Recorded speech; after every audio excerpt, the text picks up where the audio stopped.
येणाऱ्या 1 ते 2 वर्षाच्या आत शिक्षण क्षेत्रातलं चित्र बदललेलं आहे। अशा प्रकारचे आशीर्वाद सर्वसामान्य जनतेचे त्या ठिकाणी निश्चितपणे असतील। अशा पद्धतीने काम आपल्याला त्या ठिकाणी करून दाखवायचं आहे। कधी शिक्षण मंत्री एखाद्या खेड्याच्या शाळेत अचानक जाताना तुम्हाला दिसून येईल। तुम्हाला आता येणाऱ्या काळात दिसून येईल या शालेय शिक्षण विभागाचे सचिव महोदय अचानकपणे एखाद्या शाळेला भेट देतील। आपल्याला दिसून येईल शिक्षण विभागाचे अधिकारी आता शाळांमध्ये भेटी देतील। तुम्हाला दिसून येईल म्हणजे चांगल्या कामासाठी। कोणाला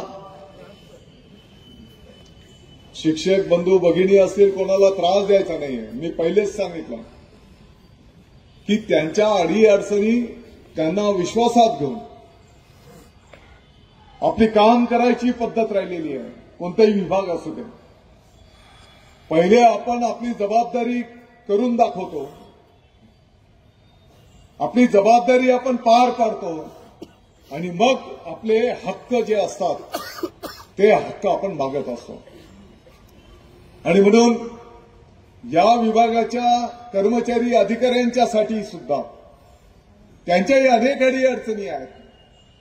अनेक प्रतिकूल परिस्थितीत हा डिपार्टमेंट मार्गक्रमण करतो आहे। तर ते सुद्धा प्रश्न सोडवण्याच्या दृष्टिकोनातून आपण सर्वजण मिळून मला वाटतं की काम करूया। एकंदरीत काय तर आमदार एकनाथजी शिंदे साहेबांनी जो विश्वास आणि ज्या हृदयातल्या भावनेतून या विभागाची जबाबदारी आपल्या मालेगाववर दिलेली आहे, आपल्याला खूप मेहनत करावी लागणार आहे, खूप कष्ट करावे लागणार आहे। परंतु मी आपल्याला आश्वस्त करतो, तुम्ही बिलकुल काळजी करू नका।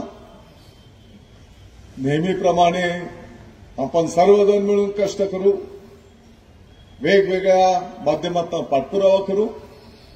मालेगावचा विकास ज्या पद्धतीने गाडा आपला निघालेला आहे तो आणखी जोमाने पुढे जाईल याबद्दल तुम्हाला बिलकुल काळजी करायचं काही कारण